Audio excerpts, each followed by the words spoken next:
ఈ రోజున మన ఈ కొవ్వూరు మండలంలో కొవ్వూరు బ్రిడ్జి దగ్గర మన రైతు సోదరులు వారు పండించినటువంటి పంటను టార్గెట్ లేవని చెప్పి అని అనుకొని అపోహపడి ఇక్కడ రోడ్లో ధర్నా చేయడం జరుగుతుంది. ఇక్కడ చోదకులందరూ ఆగిపోయారు. పాపం రైతు సోదరులకి నేను ఇలా ఇటువైపుగా నా ఆఫీస్కి వెళ్తూ చూశాను.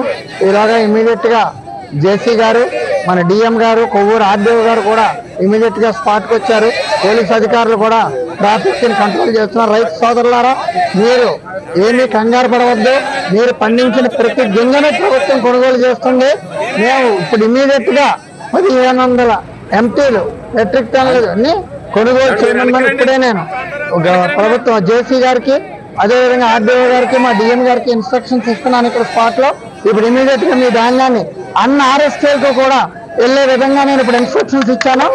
కాబట్టి ఇక ముందు కూడా రేపు పండబోయేదానికి ఎక్స్ట్రా టార్గెట్ ఇచ్చి మొత్తం మీ రైతు పండించిన ప్రతి గింజను ప్రభుత్వం కొనుగోలు చేస్తుందని నేను మీకు తెలుపుతున్నాను. ఎక్కడన్నా నెల్లర్ల పరంగా మీకు ఏమన్నా ఇబ్బంది కలిగితే ప్రభుత్వ అధికారులు గారిని, డిఎం గారిని వాళ్ళని కలవండి. నేను ఇమ్మీడియట్ గా మేము స్పందించి ప్రతి గింజను మీకు తీసుకొని మీకు 24 గంటల లోపు మీకు అమౌంట్ వచ్చే విధంగా మేము ఏర్పాటు చేస్తున్నాం.